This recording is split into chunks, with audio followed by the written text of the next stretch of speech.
This Choircast podcast episode is brought to you by the book Letting Go, How I Failed Gay Conversion Therapy and Learned to Love Myself by Aaron Simnowitz. In this book, I take the reader on my journey as I navigate the controversial divide between the evangelical church and homosexuality. This book gives readers just one example of a life that was tortured by gay conversion therapy and how it is possible to come out on the other side of self-acceptance. You can pick up this book at Amazon.com right now. Hey, heathens, you're listening to the Deadly Faith Podcast where religion and crime collide. I'm Lacey. And I'm Lola. And this shit is sadistic. The mind that was in Jesus, that mind is in me. Without me, life has no meaning. Why would God tell you what I'm thinking and tell you what I've said to my wife or my husband when you're not around? It's because I'm the pastor of the church and I need to know. This is the only place where you can see truth. No, not again. Okay, you told me before we began this. I know. That it was gonna be bad. And we talked about this slightly on the Potty Podcast, which, by the way, you guys should join the Patreon community because sometimes we talk about this stuff over there, but also we talk about whatever the heck we want to talk about. And it's really cool, and everyone's super nice over there. We just recorded an episode where we told embarrassing high school stories. Quite funny. Classic. They were great. You should go over there and listen to it. But one of the episodes we talked about like encounters with serial killers. Mm-hmm. And Lola read this one encounter by this guy that was this one on our Patreon? Mm-hmm. Like somebody commented. Yeah. So on our Patreon, somebody No. Yes. Was it? Somebody commented on our Patreon video. No, it wasn't. Because I said, who's Bob Berdella? Remember? Yeah, Berdella. Mm-hmm.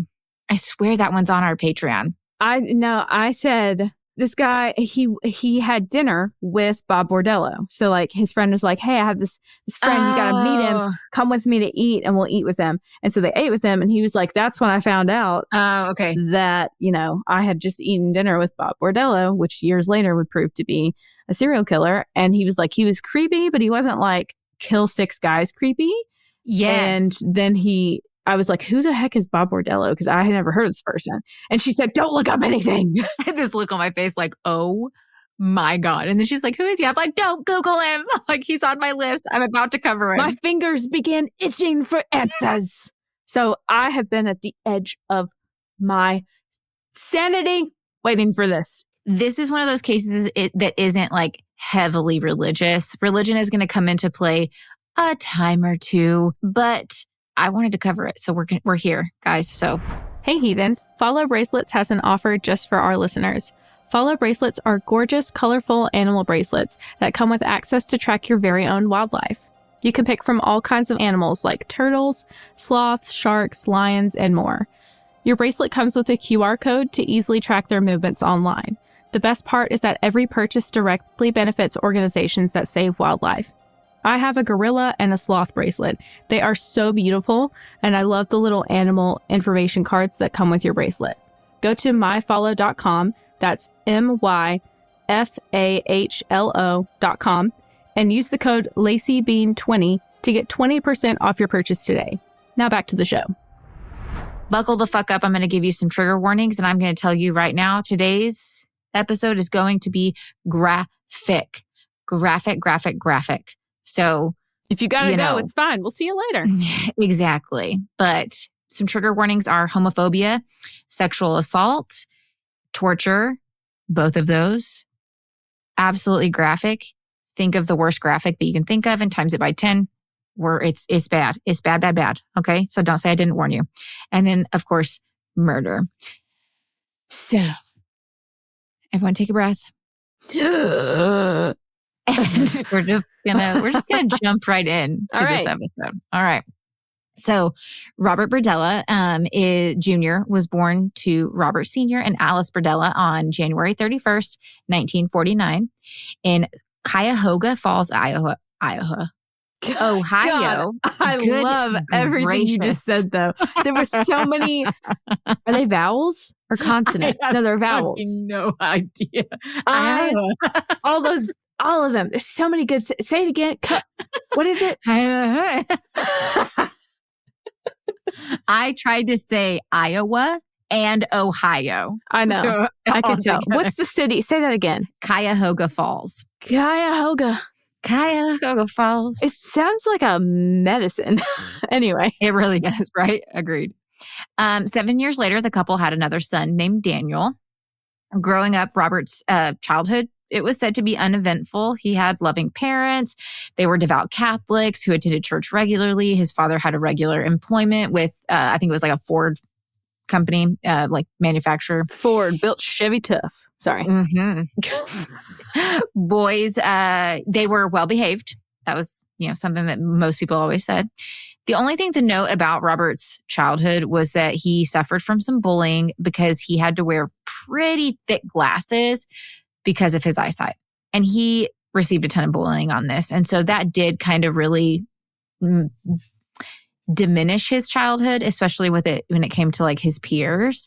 Bullying is no joke. It's not really just they were mean to me on the playground. It can be bad. It can be, yeah. Now, Robert Sr., his dad, he was known to be very strict, but honestly, this was back in like the 1950s, early 60s. That's normal. It's normal, for the time. And so I don't think there's a whole lot to point out there because like I'm pretty sure you'd be hard pressed to find somebody that had like this super loving, the scene of the parenting standard, which is subpar. Yes. Okay. Now, due to Robert's bullying, though, he ended up turning into like a loner at school and he didn't really join in on group activities. He was also said to be detached from his peers. But he was still a good student. And despite all of this, he was able to achieve decent grades. As he got older, it was said that he was sometimes overconfident about his intellect. And when he would say things, he just would come off kind of rude because he was just a little bit cocky, a little pompous. I think that's a good word. He's like, croissant. Now, tragically, at the age of 16, his father, Robert Sr., died from an unexpected heart attack. This was absolutely devastating to Robert Jr. And to make things worse, just a few months after his dad passed, his mom started dating and even married a new man. I don't blame her. And I don't blame him. Like both of them have very valid situations going on right now. I know now if someone did that now, a couple months after their spouse died, they got remarried or started dating, it'd be like,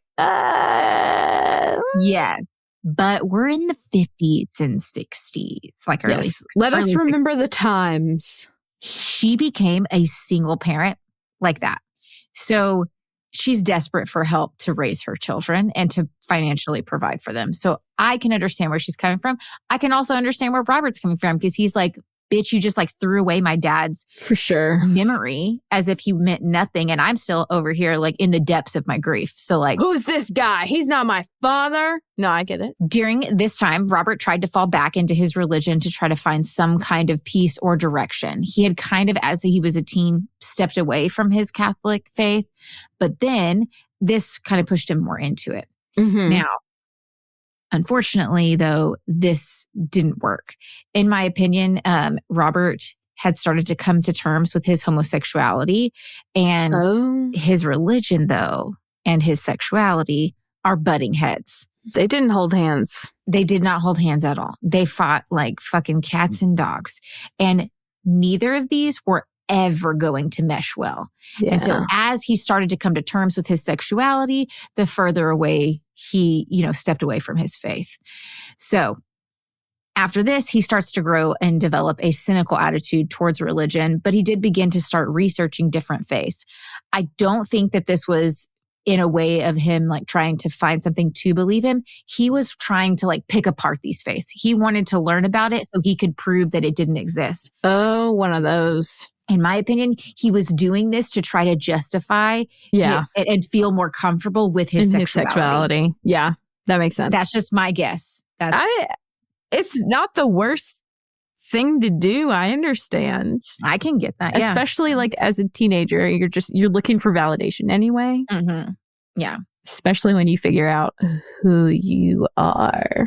Yes. And I know it sounds like I'm defending him. I'm not defending Robert because he's incomprehensible of what he does in the future. But I can understand and sympathize and empathize with child Robert. Okay. We almost always can. Yeah. You know, with And I think that's almost a all of the good- cases that we've done, even with the most heinous crimes and, you know, evil things that we've covered, we can still allow grace for that child, you know? Yes. Child them. Mm-hmm. So this is fine. I don't think that what we say here justifies the actions later. Yeah, absolutely. And Absolutely. I think we make that pretty obvious when we're like, the fuck is wrong What with you? Exactly. Take the skittle out of the backpack, you freak. I don't know what that meant. I'm sorry. Go on. Now, around the same time that his dad dies, okay, he watches the film adaptation to the book, The Collector. So this is the 1965 movie, The Collector. So it's old school. And the film's about a man who takes a woman hostage and confines her to his basement. And he's like obsessed with this woman. And he stalks her, follows her to England from America or Canada. I can't remember which one they were in. And then ends up taking her hostage and makes her live in this basement. He doesn't, I've only watched half of it. I watched half of it yesterday. And I think so far so good. It's a good movie. But there's no, like, it's not like a horror movie. It's not like a thriller. There's nothing crazy. It was more like he wanted to study her or like try to get her to fall in love with him kind of thing. Dubcon. Yeah. Anyway. Mm-hmm. Basically. I haven't watched the second half, which I'm going to because I'm like, now I'm intrigued and I have to. You got to tell me how it ends. I will. But unfortunately, this film sparked a fantasy in Robert that years later he would make a reality. So just keep that in your back of your noggin. A couple years later, in 1967, Robert graduated high school and moved to Kansas City for a change of scenery. His passion was to study art and become a professor. During college, he was seen as a hard worker and a great student, but he had also begun abusing alcohol and drugs, even to the point where he sold them to other students. One time, he was picked up for drug possession of LSD and marijuana, but they lacked some sufficient evidence, so he only received a fine and he was let go pretty quickly. Now, I forgot one of the trigger warnings. I don't know why I forgot to put the list, but I'm going to give you a trigger warning right now. It's okay. This is going to be kind of short. It's going to be one little paragraph, but we are going to be talking about animal abuse. Oh, I have to. No, I said it's okay, but it's actually not. I have to. I'm so sorry. Take off my headphones. Sorry. And this is fucking weird. I'm just going to say, because I have so many questions. Okay. It's weird? It's fucking weird. It's fucking weird. I have questions. Okay. Just do it. Just rip the Band-Aid. Let's go. So Robert, and you might know him as Bob. Like people call him Bob, but his actual name is Robert. So same thing, same person. So Robert's in school. He's in art school right now. And on 3 different occasions, Robert experimented on live animals in his art class, including... Like in front of people? Yes, as like a fucking art exhibit. He boiled a duck alive. He tortured a chicken and a dog by injecting them with sedatives just so he could watch like how their bodies reacted and what their response was to these drugs. On the 3rd time when he experimented on the dog, he actually killed it in front of the entire class. Okay. And then the Kansas City Art Institute board chose to finally kick him out after only 2 years in the school. I'm sorry. Why did you allow that to happen multiple times? Exactly. I was like, who in the fuck? He was there for 2 years and he was able to torture 3 animals for art? It's not art. Even the gore. It's not art. No, it's not classified as anything. You can create art that evokes those emotions or has those themes, but not you actually torturing a live fucking animal. I can't. I have questions and no fucking answers. I want to hug my dogs and kiss. Exactly. Okay.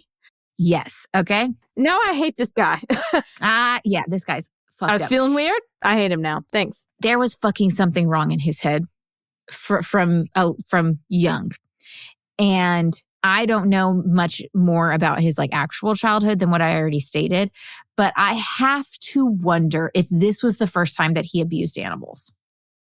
Because these abuse of animals it's known, like you did it in front of people. So like there's no hiding this. No, it seems pretty extreme because, like, doesn't it start out on a smaller scale? Wouldn't you think so? So that's why I'm like, you had to have abused children or animals. I mean, that's what happened with Dahmer, right? Yeah. Because Yeah. I forgot exactly what he did, but I just feel like he didn't skip to boiling something alive. No, he started with like collecting, Dahmer collected roadkill, and then he went to killing animals. Yes, that was it. Okay. Yeah, I thought my brain was like, he collected bones, but I was like, I don't know if that's right. So this is quite a jump if this is his first go around. Oh, God.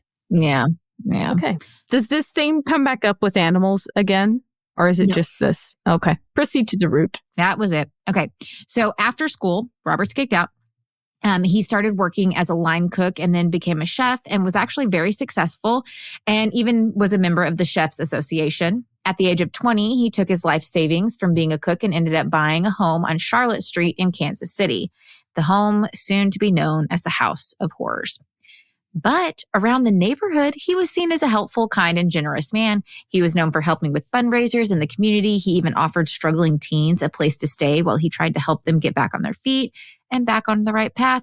Many of these boys saw Robert as some sort of foster parent. A community man. I know. He's a community man. He did end up having a relationship with one man that was pretty serious because he was, in his early 20s. He's coming out and, out and about with his gayness, and he's out of the closet. But they ended up having a tumultuous breakup in 1982. So around this same time that he's, coming out and everything, he's also drinking heavily and doing a whole lot of drugs, and his metabolism is slowing down. And so he starts to gain weight. But instead of just, trying to find a partner to love him for who he is and not what his body looks like or doesn't look like, he decided to start hiring teenage male prostitutes. Because that was a great idea. Now, some of these teens ended up staying with him in exchange, like sex for room and board. Oh, and yeah. Okay. He was very much like taking advantage of their situations. Yeah, he was. And I think that's because he didn't have like proper social skills. He did try a serious relationship and that one failed. And so he's like, it's easier if I just hire a prostitute or just like let them live in my house. And the victims, unfortunately, are all too willing because of the circumstances that they're in. So they're not given much choices. Exactly. Now, Robert also had a fascination with art, antiques, and oddities. And so he actually started selling antiques from home while he worked as a chef.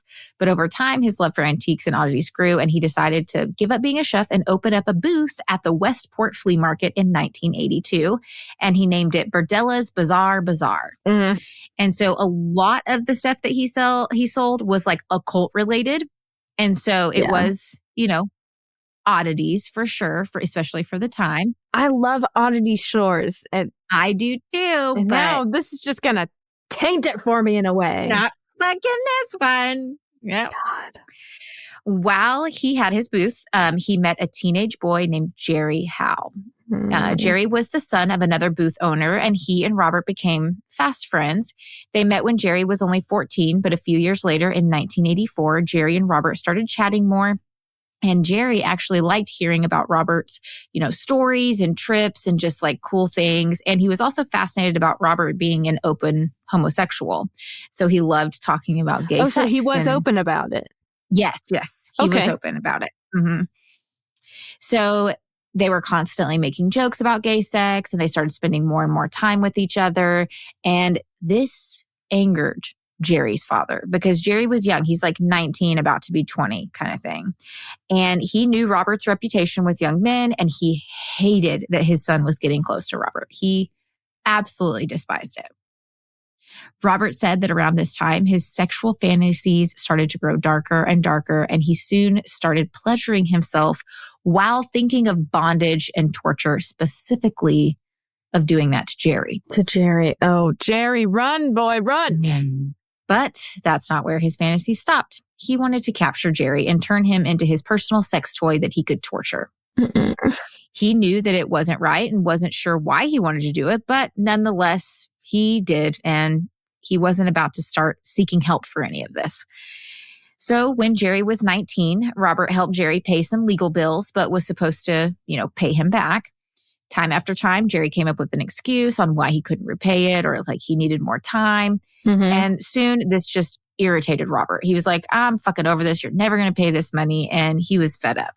Mm-hmm. So on July 4th, 1984, Jerry was around 20 years old. I think he had just turned 20. Robert tried to get Jerry to sleep with him multiple times, like throughout the relationship, but Jerry kind of always turned him down. So today, on July 4th, Robert decided, you know what?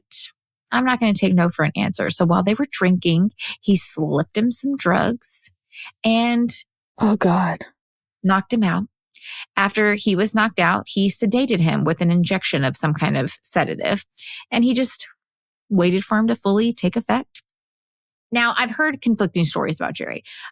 I've heard that they were over and just drinking together. I've also heard that Robert went out of his way to go pick him up and invite him to a dance and then drug his drink while they were drinking in the car and then drove him back to his house. Either way, he's drugged him. He's sedated. He's back at Robert's house. Now, while Jerry was drugged and out, Robert then took his clothes off and took him up to the second floor and tied Jerry down to his bed. And he took the next 24 hours to sexually and physically assault him.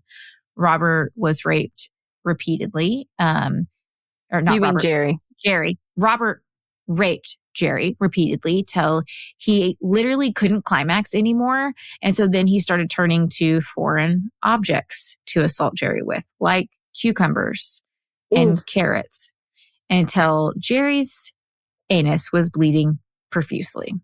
Ooh. Each time he did one of these sadistic assaults and torture methods, he would snap a Polaroid picture. He wanted to relive every single second of this. So he snapped a picture. Not only that, he also documented detail by detail what he did in a little notebook. I mean, everything he did, wrote it in the notebook. Disgusting. Did anything, wrote it in the notebook. So gross. He wanted Jerry awake, but subdued enough. And so while he was being tortured, he would let the sedative slightly wear off to where Jerry would kind of come to and know and feel what was happening to him, but not be able to fight back. That is next level horror. No. Yep. Now, the next morning, Robert woke up and he went to work as usual, not giving off any clue that he had another booth owner's son tied up and drugged at his house who he had just assaulted and tortured for hours on end. So Jerry's still tied up. Jerry's stuck still in tied the up. house. Stuck in the house. Yep. Mm-hmm. But as Robert was away for just a few hours, he got his energy back. He was like, I'm ready to go again.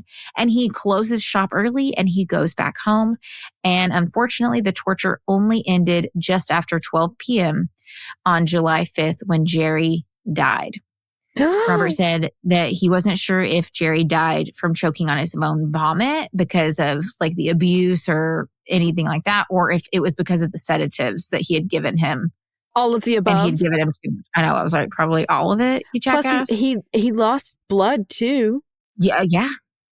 I don't know how much. I don't know a whole lot about how that works, but I assume. And guys, this is nothing compared to what we're going to get into. I'm just forewarning you. It's bad. This is disgusting. Oh.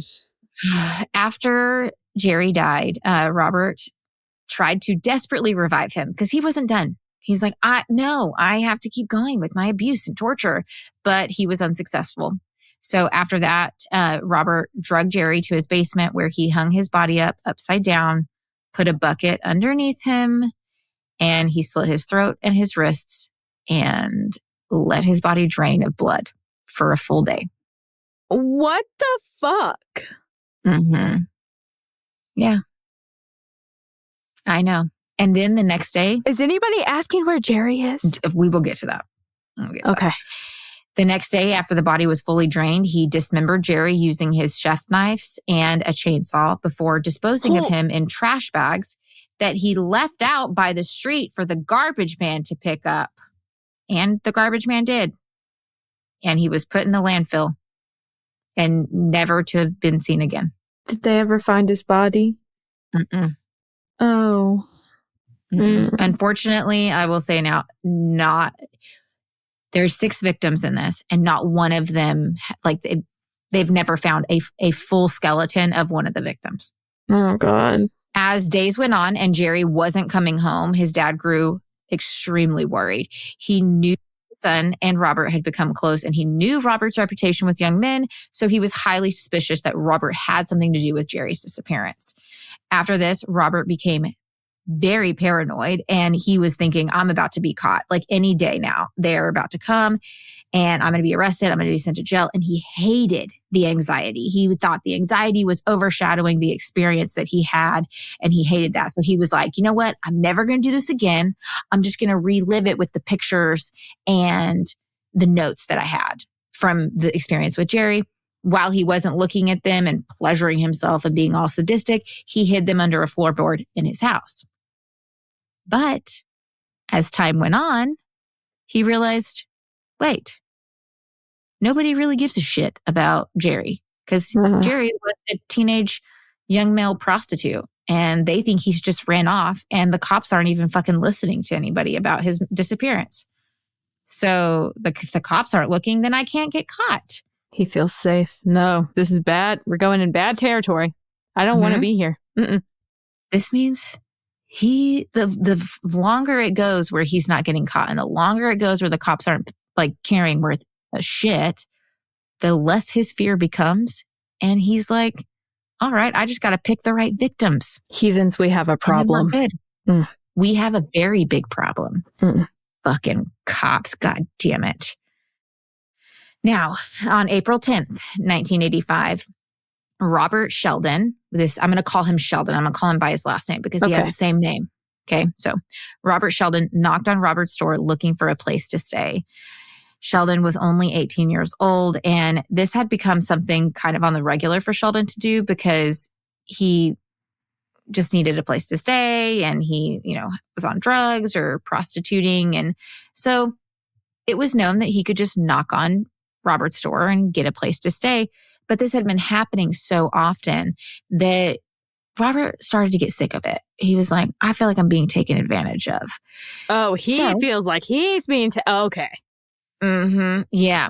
And he wasn't really particularly attracted to Sheldon, but he was like, it's a victim. So on April 12th, 2 days after Robert was there, Sheldon was there for 2 days staying with him. Robert came home from work and found Sheldon laying unconscious on the floor from drinking too much. And this pissed Robert off. He's like, you lazy good for nothing little shit. So he decides, I'm just going to seize the opportunity. And he injected Sheldon with a sedative. And in that moment, Sheldon becomes victim number 2. Where is he getting sedative? He bred chow chow dogs. And so don't ask me how he was able to get sedatives, but apparently in some kind of avenue for breeding these little chow chow dogs, he was able to get a hold of a lot of fucking sedatives. Now, I didn't know this till the end of reading the book I read, but I'm going to let you guys in on this right now so you can kind of get a picture of this house that these poor victims are in on top of the torture and stuff. Apparently, when the cops go into this house, there is dog shit all over the first floor. So he's breeding these dogs. He's not taking care of them. There's dog shit fucking everywhere. It's disgusting. And on top of it, it's like slightly hoarderish because he has collected all these like random fucking oddities. I was going to say, I bet it's... that he couldn't sell. Yeah. I bet it's crowded with all this shit. Yeah. Hoarder to the max, basically. Probably not like that, but you know what I mean. So he then drugged Sheldon to his bedroom where he bound him to the bed. This is on the second floor. This time, though, he wanted to test out some new methods of torture. He thought that if he could make his victims blind and deaf, then he could make an easier and more submissive victim. So he took a syringe of Drano and injected it into Sheldon's left eye and ear. For the next 4 days, Robert raped, sodomized, and tortured Sheldon in a multitude of ways, including more injections of chemicals, beatings with metal pipes, shoving needles in between his fingertips and in his testicles, tying his wrists with piano wires, so that when he struggled, the wires dug into his wrists, eventually causing massive amounts of nerve damage. Even if Sheldon would have made it out alive, the damage to his wrists would have been so extensive that he would have never been able to use his hands again. Yeah, no. If you don't know what piano wire is, you should look it up right now. Because it's... Just imagine, you're getting needles shoved in between your fucking fingernails. How do you not move? Which is causing you more pain because the piano wire is digging into your fucking wrists. Mm-hmm.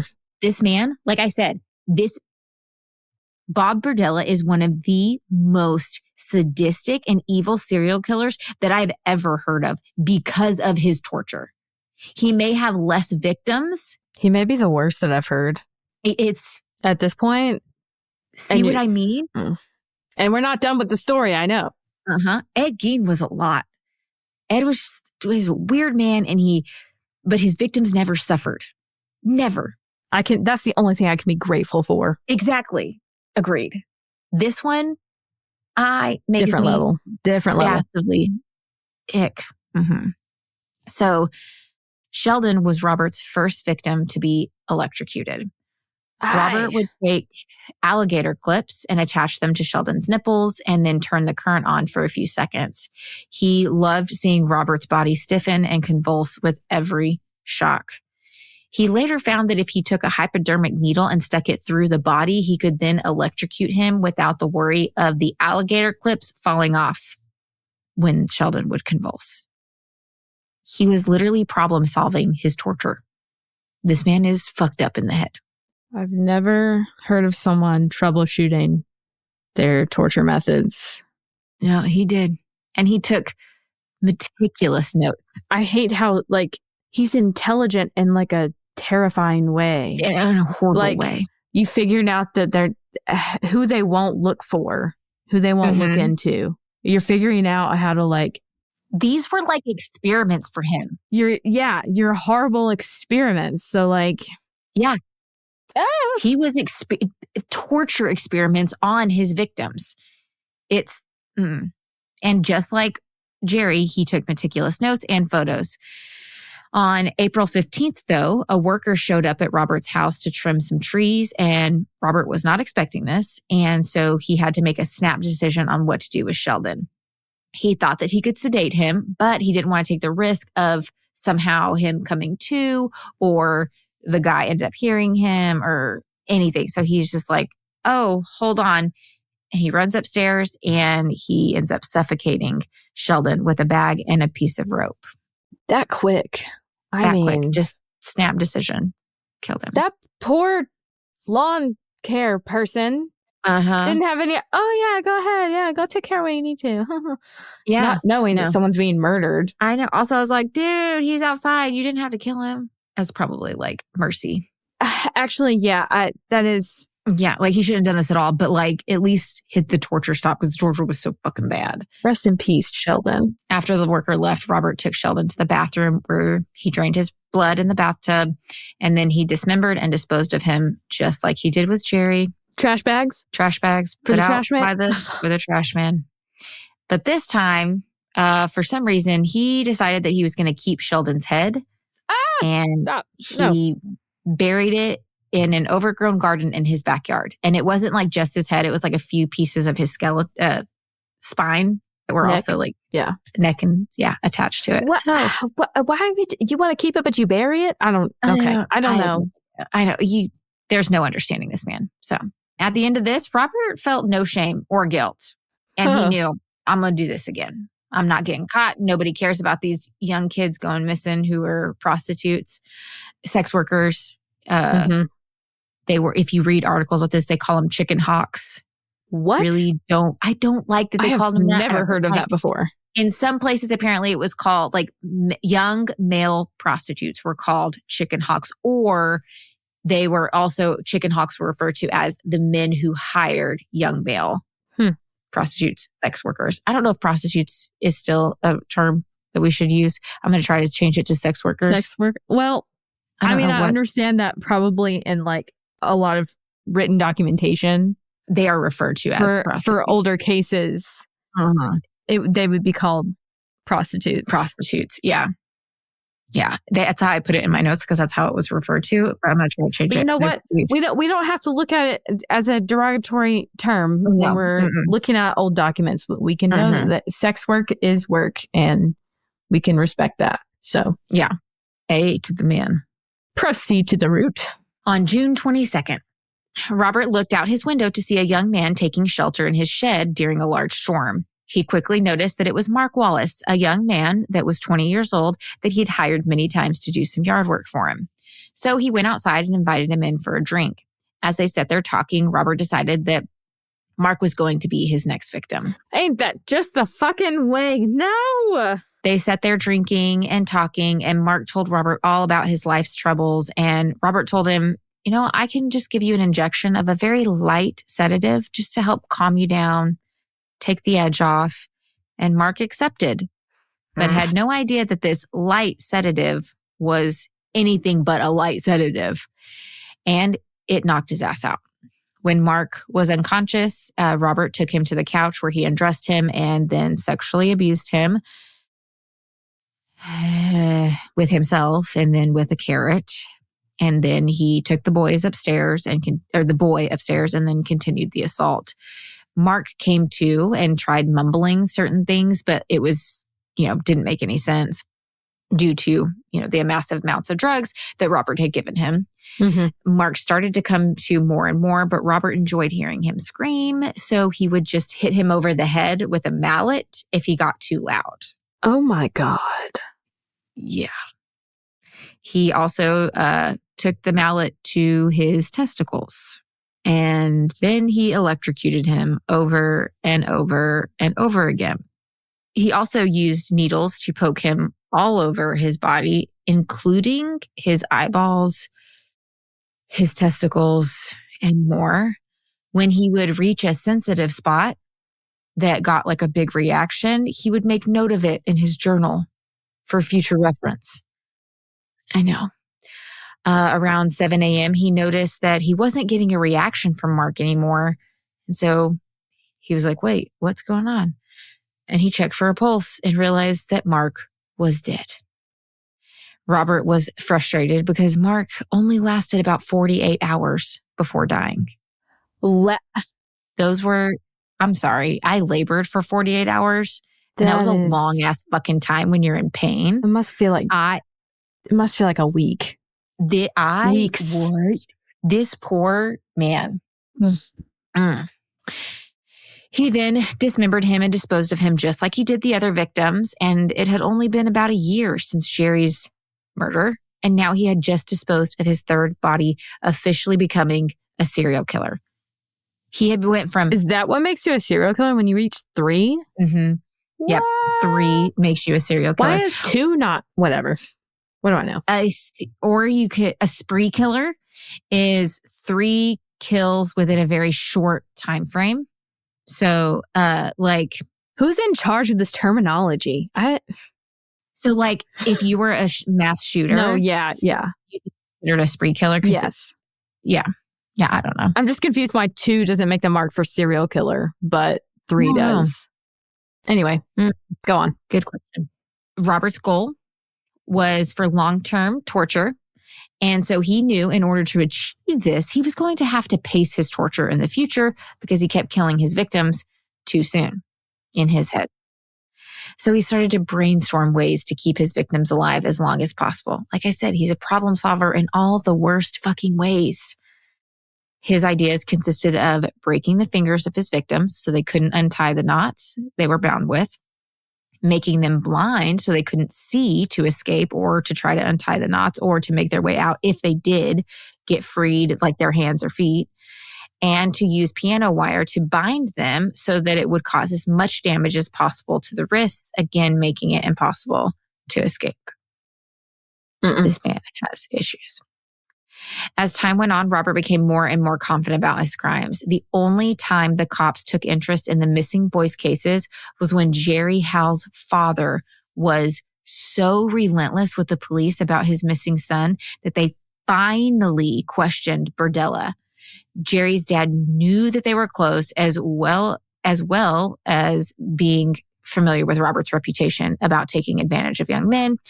And he pushed the police to take his son's case seriously. He knew his son was not just some runaway. Mm-hmm. They did end up questioning Robert one time with his lawyer present, and the cops made note that Robert seemed to be a bit nervous, but they had no evidence to prove he was involved or that Jerry was even missing. Police knew that young male prostitutes lived a high-risk lifestyle, so to them, why waste their time and resources searching for someone who, quote, did this to themselves? That's not a quote that like they said, but like that's the best way that I can describe, like that's what their attitude was towards young male sex workers. Oh my God. This just emboldened Robert and his sadistic crime spree. He really felt that he would never be caught for his crimes because of his victim profile. But rumor did get around that Robert was rough with the boys he hired, and it became well known that he was one to avoid within the sex work rings of the young males. Oh, really?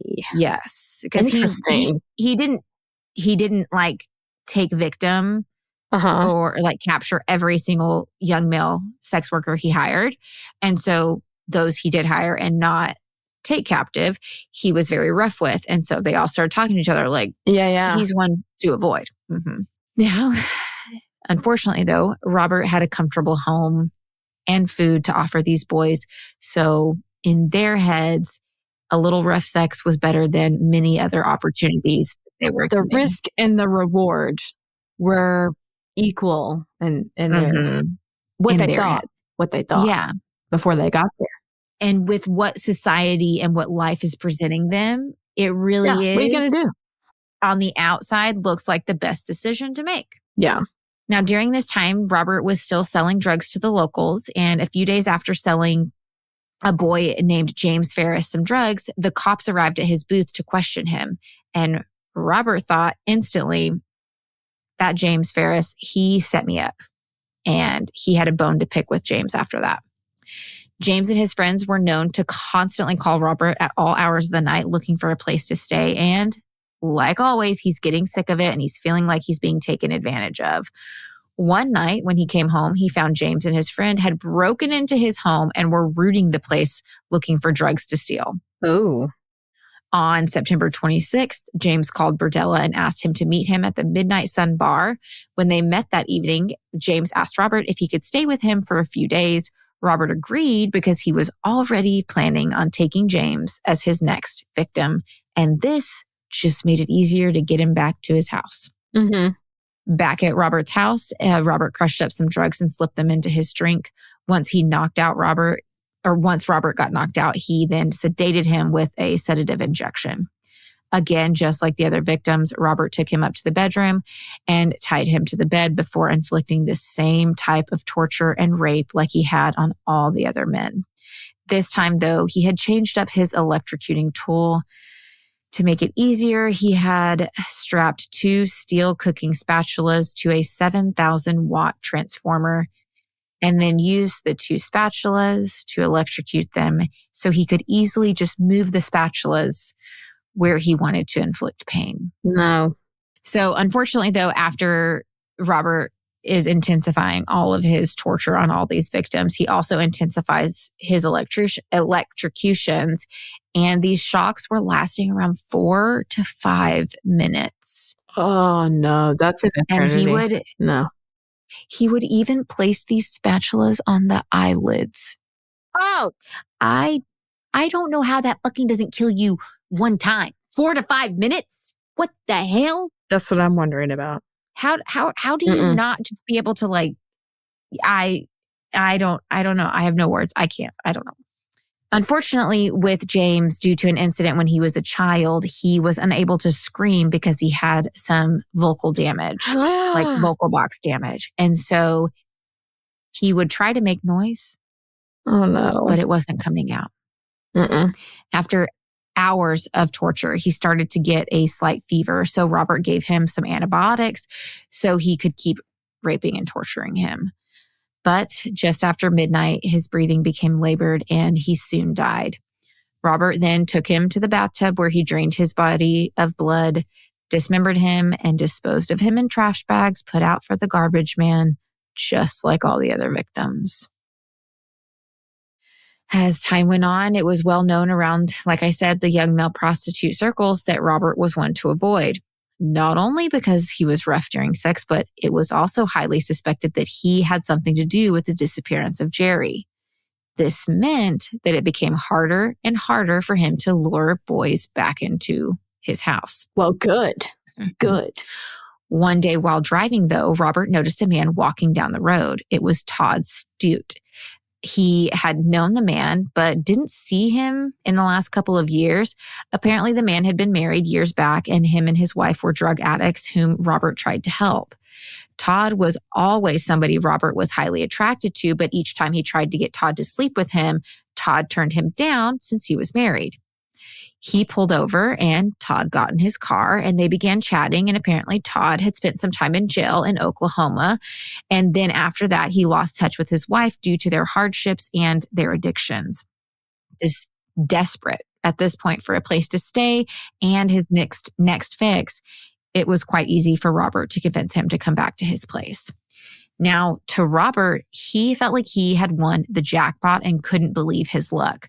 Todd was his ideal sex slave and torture victim. He had been attracted to him for years, and now he was going to be at his mercy, basically. So back at Robert's house, he quickly sedated Todd and started in on the regular rape and torture. He repeatedly raped Todd for hours that night, and just after 7 a.m., he started electrifying his eyes in an attempt to blind him. He also beat his hands with metal pipes and bent his fingers back in order to break them. This one's brutal. Don't even know how to say it. Something Robert had been trying to do with all of his other victims, but was unsuccessful with. He actually was able to accomplish with Todd. And that was fisting him. I took my headphones off. I'm laughing because my whole body's cringing. No. This was so brutal on Todd, and it caused a massive amount of bleeding. I can't. What the fuck is wrong with people? You can't even walk that off. You can't even. Not Todd, me. I'm sorry. I know. I can't. I got this case ready yesterday, and then today we did a shopping day, and I was like, we just spent all the day out because like this is one to recover. I'm going to spend all day tomorrow with my chickens and my bunnies and my fucking garden because this one's hard. This one's a lot. And let me just tell you guys, the next one that the next episode that I do, it's great. It's not this at all. I'm like, great. No, it's a bad one. It's a breath, it's not great. It's okay. It's not the best, but not like this. Not at all. It's not at all. Yeah. Okay. Yeah. Moving past that. Moving on along. Please. Robert also whipped him with an electrical cord, but Todd started making too much noise, so he decided that he would try to damage his vocal box. Since his last victim's damage from his childhood prevented him from screaming, this gave him that idea. He decided to try and inject fucking drain cleaner into Todd's voice box. What is it with the Drano? I don't know, but that shit's corrosive as fuck. So I can't imagine how that feels on the inside. You know what? I'll probably never buy Drano again after this. I can't look at it the same. There's no way. No. The next day, Robert gave Todd some soda and ice cream, but he was unable to keep it down. He ended up developing a fever, so Robert gave him some antibiotics. Even with a fever, Robert continued to rape and torture him. The next day, Todd was able to eat a small lunch, so we're a few days into this, and he was able to keep it down. But due to all of the abuse, Todd had little energy to fight back. And guys, for 13 days, 13 13 days, he was continually raped and tortured over and over and over again. 2 weeks. Todd had... Is this the longest one thus far? Thus far. Ugh. But it's not the longest one. Wait, is this the 5th one? This is... Yes. This is the 5th. Yes, this is the 5th one. Yeah, it is. Yeah. Yeah. We've got one more to go. Oh, I'm not ready. Well, we have 2 more to go after this one.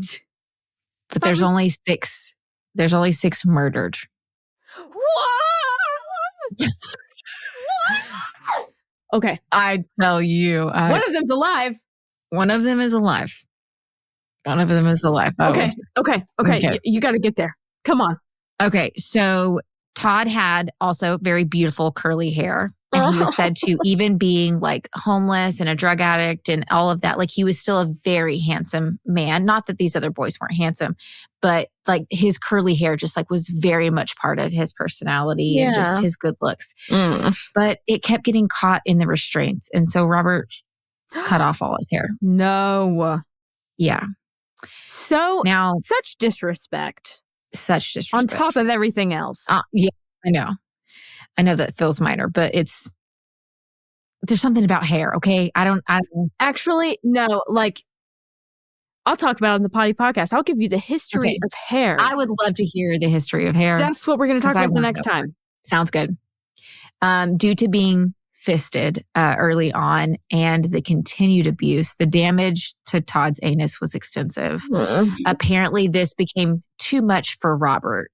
So he just stopped penetrating Todd and just rubbed up against him when he wanted to get off, which, like, okay, at least you're not penetrating him, because the poor guy is like, ow. But after 13 days of this, Robert took Todd to the bathroom to try to clean him up. 13 days. The poor guy has been experiencing all of this abuse: sweat, pee, poop, vomit, blood. Like blood. And this is a gross. And Robert's like, love this for me. What? The smell. How? The smell alone. And remember, the whole first floor is covered in dog shit. No, that too. You know what? He's nose blind. He's got to be nose blind. Yeah. Got to be.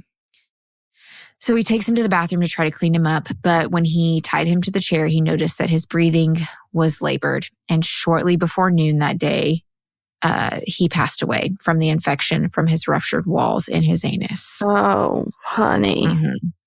Like all the others, Todd's blood was drained. He was then dismembered and disposed of in garbage bags left out for the garbage man. Now, in 1987, 11 months after Robert's last victim, so this was kind of a decent time frame in between the last two, he was on his way to see his family in Ohio when he got a call from a boy named Larry Pearson. Larry had been arrested for indecent exposure and asked Robert if he could borrow money for bail. Robert agreed, but only on the condition that Larry agreed to go with him to Ohio to meet his family. What? That was my reaction. And I was like, what? Why? And, Larry doesn't have a whole lot of options, so he's like, all right, sure. And Robert pays the fee, gets him out, and they go for a week-long trip to Ohio.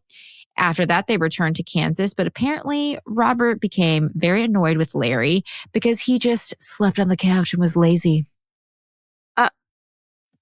I'm like, they had been back like 2 days. So it's like, dude, calm the hell down. Yeah.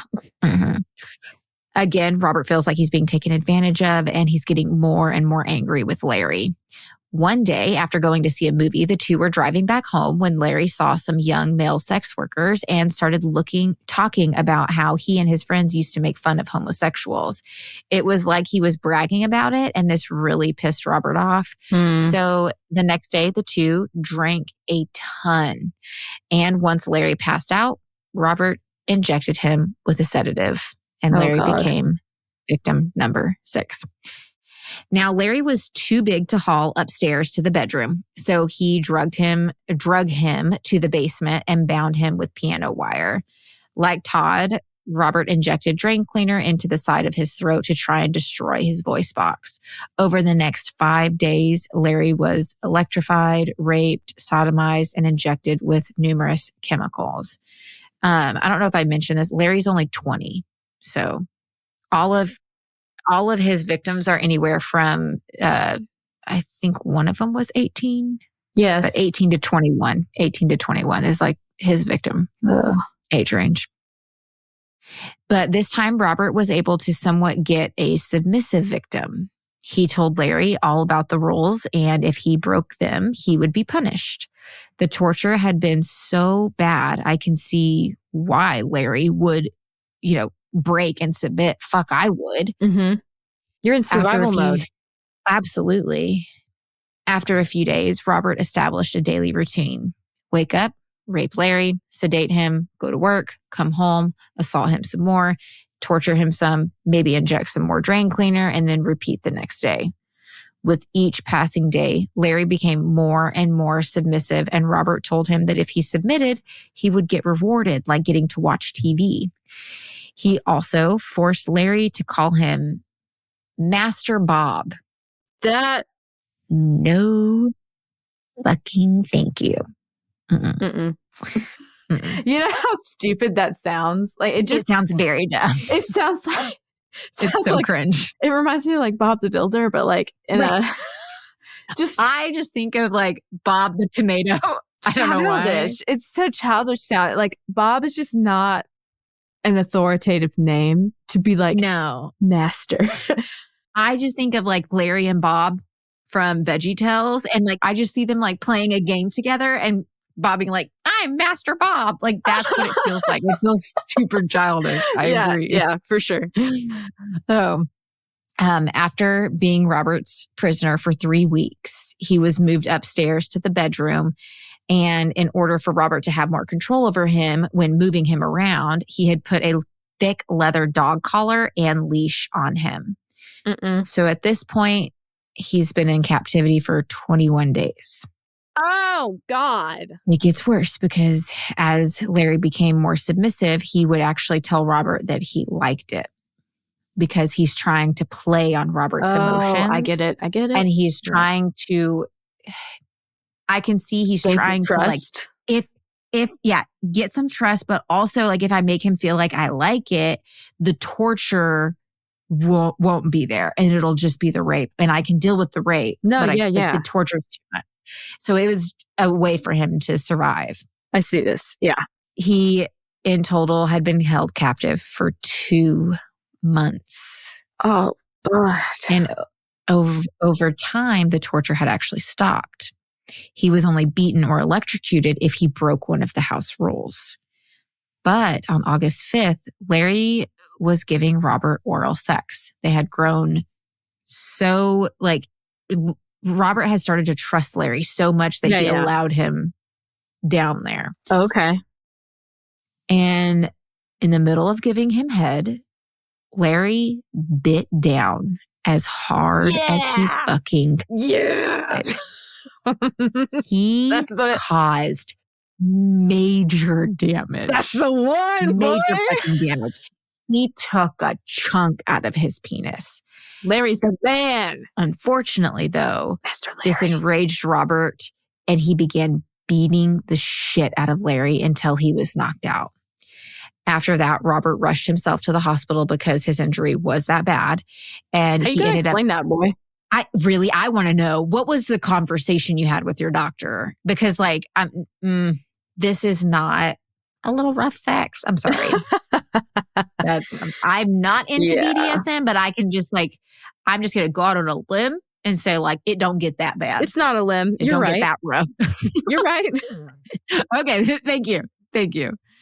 He ended up getting some stitches and the doctor said that they needed him to stay in the hospital for a few days so that they could monitor him. Now, in a panic, Robert begs the doctor to let him leave for just an hour so he could go home and check on his dog who had just given puppies.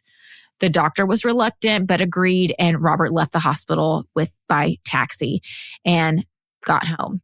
When he got there, he had the taxi man wait while he went inside. Now, of course, he didn't have a dog to check on. Mm-hmm. He had a captured person held Captive hostage in his home. He had to check up. Yeah, captive. But he decides to go straight into his house. He went up to Larry's room, who was still laying there unconscious from the beating. He took a bag and a rope, and he strangled him to death. He then turned the AC all the way up on full blast and then walked back out to the taxi. Wait, AC like cold? Yes. He made it as cold as possible. Okay. And then he walks right back out to the taxi and goes back to the hospital. He spent 3 days in the hospital, but he wasn't fully recovered. Of course, this was like going to take a while for him to recover. A major wound. Yeah. Thank you. Thank you, all the gods, I mother know. at work. Thank you. Mm-hmm. When he got home, he had a dead body to deal with, and it had already started to decompose. The AC did slow things down, but Nature is a force, it's not going to stop it. Yeah. He drug Larry's body to the basement, and just like the others, he dismembered and disposed of him in trash bags. He didn't drain Larry's blood because it had been 3 days. By this point, it had already congealed a lot. Mm-hmm. Now, due to his injury, though, it took him 2 days to dismember and dispose of Larry because he could only work in small shifts and he had to take breaks because it was too painful. Oh, you poor baby. I'm so glad it was painful. Though that's the very least. I know. The very least. Yeah. That was painful. Excuse me, sir. What you did to your victims? Larry is the man. I know. I'm like, Larry's the you one, went out. man. That's it. You went out in a blaze of glory. You know, I think he kind of knew he'd probably die after that. I think he did. But And I think he was like, ready that was for it. his. And he was like, they're going to see my teeth marks, or they're going to, I don't know, you know? Yeah. Larry was smart with that survivor mode, you know, and like appealing to his humanity. And he did Larry did all the right things. He did all the right things. Not that the other ones didn't do the right things. They all did the right things. But Larry just, I'm impressed. He bit the fuck out of him. I was like, good job, Larry. I'm so proud of you. This is for all the other ones. Yeah. Okay. Now, for some reason, maybe because Larry was like his longest held victim or the one that actually submitted to Robert, he decided to keep Larry's head and he wrapped it up and put it in the freezer for a week. Once he was a little bit more healed, he then took the head to the garden where he dug up Sheldon's head and replaced it with Larry's. He then took Sheldon's head back inside, soaked it in some water before removing all of the teeth and storing them in an envelope. Where are you mailing? Why are you mailing things? No fucking idea, weirdo. He then stored all these bones in a closet in his home, like some sadistic closet of horrific memories. That's not decoration. No, absolutely not. Now, we're going to move on to the last and final victim. On March 29th, 1988, Robert pulled up to a young male sex worker named Chris Bryson. He was only 21 years old. Robert then propositioned him, and the boy easily got in his car. Unfortunately, Chris was newer to the area and didn't know the rumors about keeping away from Robert. Yeah. Back at Robert's house, the two had some drinks before heading upstairs. Chris walked up the stairs first, and when Robert got behind him, he pulled out a 2-foot iron pipe and hit Chris over the head with it.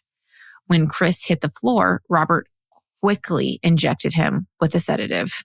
He then took him to the bedroom where he tied him to the bed frame. Chris had been gagged with like some cloth and then held together with piano wire so he couldn't scream. While he was laying there, Robert started to poke his right eye very hard over and over and over again, trying to gouge his fucking eye out. Remember, this guy lives. This guy lives. This guy lives. This guy is a real one. He then took cotton swabs that he dipped in fucking bleach and rubbed them on his fucking eyes, causing immense amounts of pain and agony. Fucking bleach. Robert also then smashed the boy's hands with an iron bar and broke his fingers. He electrocuted his testicles, injected his throat with drain cleaner, and was violently raped repeatedly.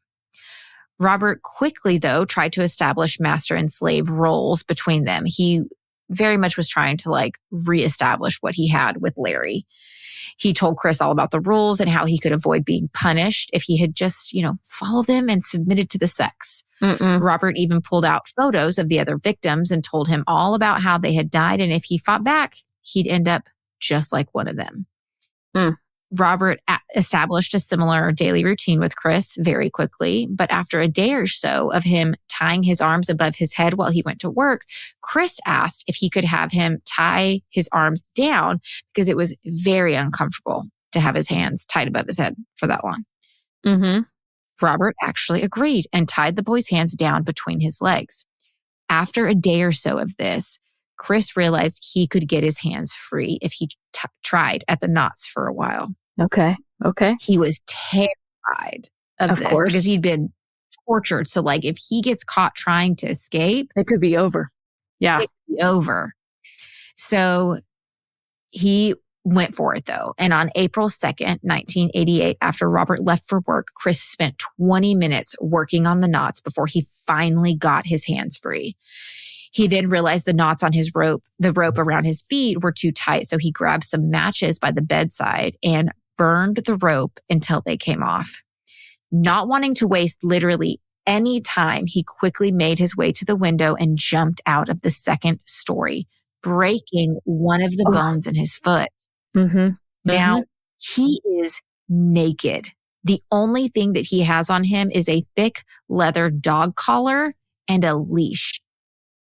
When he jumped out of the window, a meter man saw the whole thing and made his way over to him. Good. Yes, good. Chris is yelling for help, and they end up making their way over to a neighbor's house. Now, this neighbor was like absolutely terrified of what they're seeing. Of course. So they're like, I'm going to not let you in, but I will call the cops. Oh, good. Good enough. So they call the cops, and when the cops arrive, Chris tells them everything. Chris, yes. Everything. He points the house out. He tells about the other victims and what happened to him. You're going to make it, Chris. Gonna make it. A few hours later, around noon, Robert came home to find police waiting for him. He was promptly arrested for sexual assault and kidnapping. Due to Chris's story and injuries, they were able to get a search warrant for Robert's house. But as they searched the home, they quickly discovered the photos of multiple victims and even saw some photos that looked like dead bodies. They stopped the search immediately and requested a new search warrant since the original one only covered the crimes against Chris, not multiple victims. It was quickly issued, and the search uncovered enough evidence to fill a small warehouse. They collected literally everything. They ended up digging up the backyard and found the skull of Larry, along with all the other bones he had stored inside the home. When they went to the basement, they did a luminol test, and the whole place lit up like a rave. When they disassembled the chainsaw that was used on the bodies, they found human hair caught in the gears. Many investigators, when they were going through this house, believed that Robert had to be part of a satanic cult. Remember, he loves oddities. Yeah. He loves all those things. And so what he can't sell is in his home. So he has very weird occult things in his house. Very niche. Very niche. And this is the 80s. Like we are in the depths of satanic panic. And so the like, oh, this is 1,000% satanic related. Like he is part of a cult. This has to be that.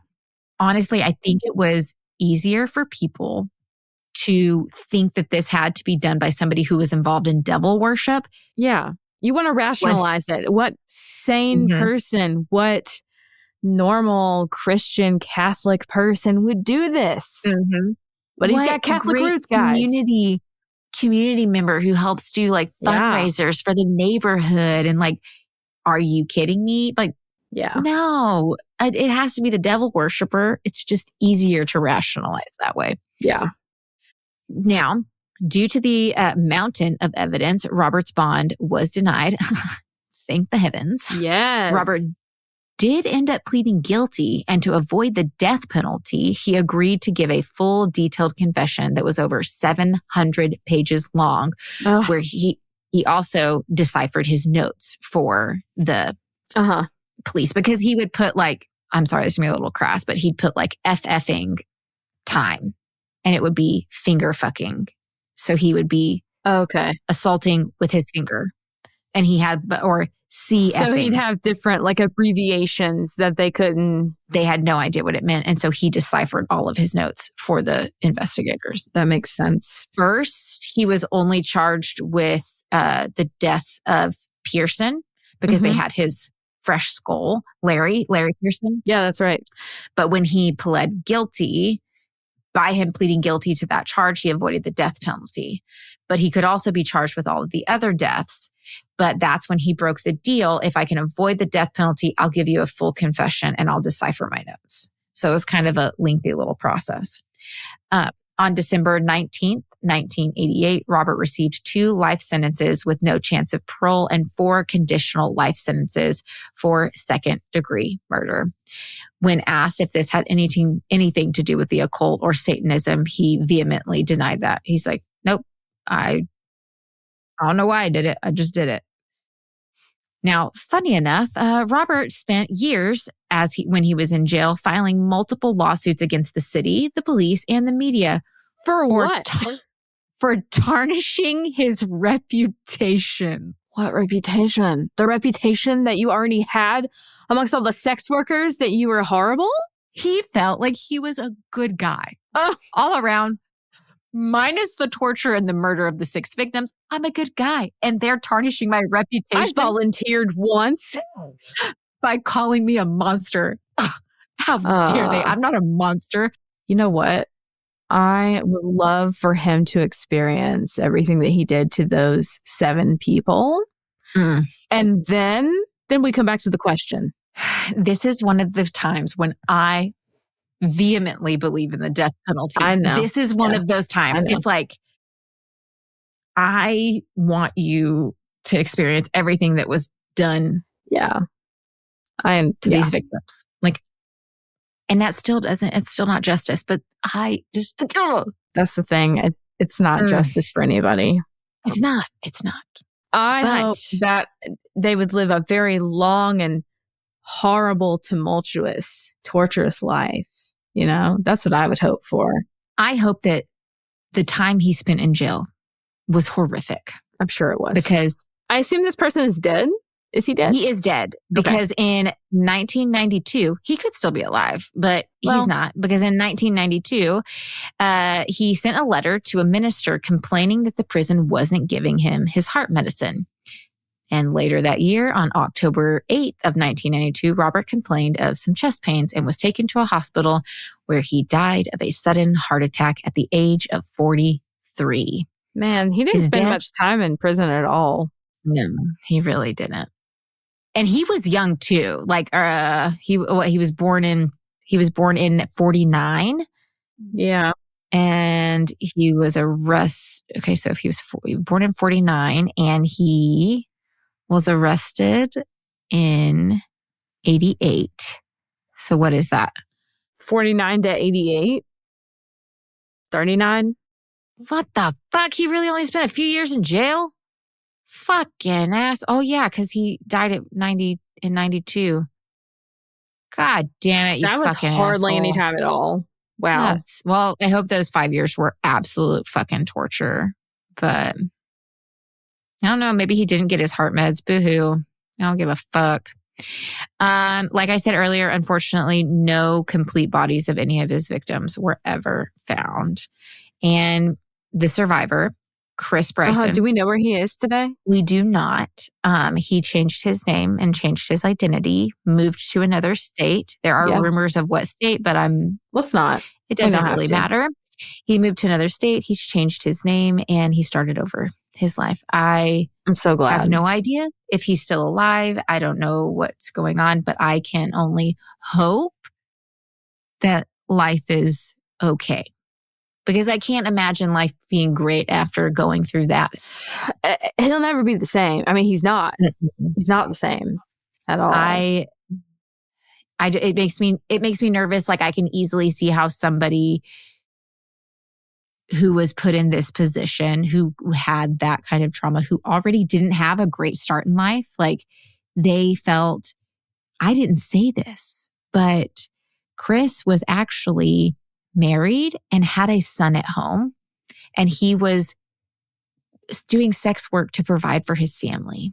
Oh, honey. So I don't know that this was necessarily something he wanted to do, or if this was like a means desperation of survival. and a means of survival. Yeah. And I read one article that like pissed me the fuck off, where it talked about Chris, and it said that, you know, a young man made a mistake. And I was like, excuse me? What did he do? He didn't do anything wrong. Did he make? I was like, oh, you're saying that because he chose to do sex work, he made a mistake? No, he was trying to provide for his fucking family. That was not a mistake. The mistake... It doesn't even matter why he did it. That sex work is not... That is not a mistake. That's not. Exactly. No. And he was just trying to provide for his family. The only mistake that was made was fucking Robert Berdella not being a fucking back shot or being swallowed by his goddamn mommy. Because he didn't deserve to be on this world. That is the only fucking mistake. I was literally like enraged when I read that. And I'm like, yeah.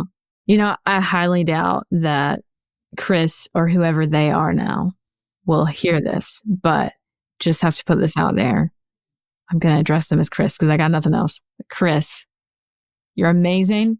We really hope that you're having a much easier life now. Yes. I hope that you got so the much help. Support.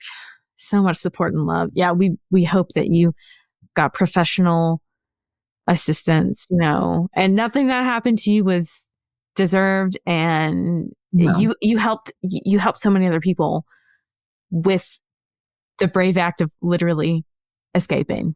You literally saved so many people. You were the only one to make it. You were the only one to escape. Like, that is amazing. And I know you don't want to relive this, and you probably will never hear this, but I just gotta put this out there in the world that, like, and you didn't make a mistake. You made a decision.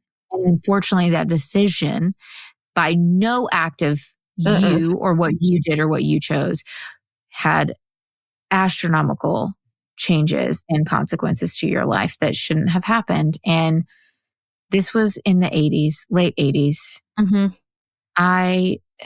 Mental health wasn't that great back then. And you didn't have a lot of support for sex workers. You didn't have like any hotlines to help them. You didn't have any support groups for like good communication between sex workers. You know, like, it was just word of mouth most of the time. So now there are like safeguards in place that can really help with sex work, which is amazing. But things like this probably still happen. You Absolutely. know? And it just makes me nervous, like what his life was like after. Was he able to get therapy? Was he able to like recover from this somewhat? Like, is he still married? You know, did he get addicted to drugs or, you know, like what? I don't know. And I don't need to know. Like they just, all of the privacy in the world. I just hope. I know that's difficult for all of us to sit with, but like that'll be our problem, you know, and hopefully that's not theirs. Hopefully there's no problem on their side, and they are thriving and making lots of money, and they're healthy, and they're in love, and they have all the best things. So that's what I'm going to look forward for. And they would be like in their 50s now. Yeah. So still young. They'd be our parents' age. Like my parents. Yeah. Well, a little bit younger than my parents, but like around maybe your parents' age. Probably, yeah, from my dad's age or something. That's wild. Well, all the best to Chris then. Yeah. And whoever you decided to become, you know, we believe in you. Yeah. That was heavy. I came prepared with a palate cleanser. I texted Lola yesterday and I said, have a good palate cleanser ready because we're gonna fucking need it because tomorrow is a lot. So what is your palate cleanser? It's the good news. Hold on. It's the good news. She's like, what it always is. Come on. It's always different. It's always different. It's just amazing. It's just, I don't know. It warms my heart. Okay. So actually, first of all, today is one of my very close friends' birthday. Shout out to Megan. I love you. You're awesome. Happy birthday, Megan. Yes, she's awesome. So Uber driver picks up passenger and realizes it's his long-time friend, like long lost friend. Oh, shut up. Yeah. So in January of this year, Uber driver Danny Blanton, 51, picked up passenger John Johnson, 60, for a ride to Dallas UT Southwestern Medical Center. Blanton, who didn't see the picture of the passenger ahead of time, kept his eyes mostly on the road. He made small talk in the car, and he said that this was the last pick of the day. And the thought crossed his mind, like, this passenger seems familiar. He said, I thought for a brief second, do I know this guy? But then he recalls thinking, no, it can't be. I don't know anybody here in this part of South Texas. But the passenger, Johnson, asked driver Blanton if they had met before, which led to Blanton looking over his shoulder, looking back at the wheel and doing a double take with glee as they shook hands and started laughing. They worked together at a popular Dallas nightclub in the 90s. Blanton was a bartender and Johnson was head of security. They had a wonderful, chill relationship and it flourished at work. But beyond that, when they both left, they kind of just lost contact. But they were so excited. At the end of the ride, the two exchanged numbers and promised to keep in touch. And he has a dash cam when he does the Uber stuff. And so the whole thing was caught on the dash cam of him being like, and then shaking hands and laughing. Oh, that's so cool. So adorable. I love that so much. You can see, there's screenshots of it. You can see the joy in their faces when they recognize each other. It's awesome. I love that. I'm so happy for them. There's a girl that I went to school with all throughout most of elementary and junior high. And she moved away to Washington when we were in 8th grade. And right before she moved, we wanted to do something together as because we were best friends. Yeah. And her name was Aubrey Martin. So if Aubrey, if you ever listen to this, I have tried finding this girl for years on social media and I cannot find her. I've looked over and over again. And so if you ever say the name again, Aubrey Martin. Okay. Was her name. Back in the 90s, early 2000s. They may be married. So they're married or change their name or go by something else. I have no idea. So I can't find her, but we got our belly buttons pierced in 8th grade. Our parents took us, that's so actually cool. her mom worked at a vet and the vet, you told me this. Yes. His daughters. Yeah, he pierced his daughters because he was like, I don't trust all those other, I mean, he's got the experience with needles. So he bought the right equipment. And so then we just went to this vet office to get our belly buttons. You got your belly button pierced at a vet's office. I did. Still have it pierced to this day. Boop, boop. Yeah. But so Aubrey, if you're ever listening to this, please message me because, oh my God. But yeah, I would love to have hang out. Yeah. That's awesome. So good. Oh my gosh. Well, my palate cleanser is we just bought a record player today. Oh yes. He's excited. We bought 2 records because they're kind of expensive. And so plus the record player brand was new, especially. Yes. Very expensive. Especially brand new. But we wanted something for the kids to be able to listen to and something for us to enjoy. And so we bought Ghost. Love them. Bought their album.